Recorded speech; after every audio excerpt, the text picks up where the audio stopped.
బంగారం ఎప్పుడైనా బంగారమే. రేటు తగ్గినా పెరిగినా దాని వన్నె తగ్గదు.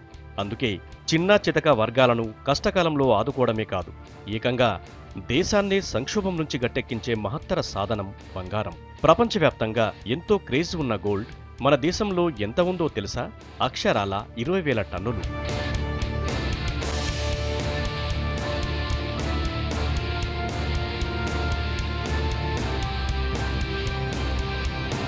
వరల్డ్ గోల్డ్ కౌన్సిల్ లెక్కల ప్రకారం ఇండియాలో ఇళ్లల్లో కావచ్చు, గుళ్లల్లో కావచ్చు, అధికారికంగా అనధికారికంగా 20,000 టన్నులకు పైగా పసిడి ఉన్నట్లు లెక్కలు తేల్చారు. దీని విలువ సుమారు $1,00,00,000. ఇందులో కేవలం 2.79% అంటే సుమారు 558 టన్నులు మాత్రమే రిజర్వ్ బ్యాంక్ దగ్గర ఉంది.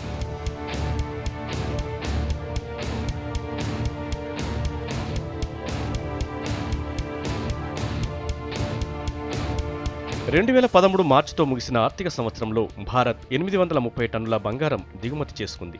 పసిడి దిగుమతులను కట్టడి చేసేందుకు తీసుకున్న చర్యలతో ఇది సుమారు 11% తగ్గి 750 టన్నుల మేర ఉండొచ్చని ప్రభుత్వం ఆశిస్తోంది.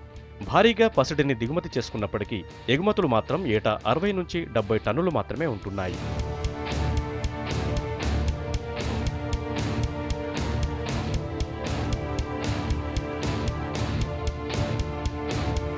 జనం దగ్గర మగ్గుతున్న బంగారంతో పాటు దేవాలయాల్లో కూడా టన్నుల కొద్ది బంగారం దాచిపెట్టి ఉంది. అయితే కొన్ని ఆలయాల్లో లాకెట్లు వంటివి తయారు చేయించి కూడా విక్రయిస్తున్నాయి. ఇదిలా ఉంటే బ్యాంకుల్లో డిపాజిట్ చేసిన బంగారంతో దేవాలయాలకు అధిక వడ్డీ వస్తుంది. మొత్తానికి అన్ని లెక్కలు కరెక్ట్గా తేలితే వరల్డ్లోనే మన దేశం ఫస్ట్ ప్లేస్లో ఉండనుంది.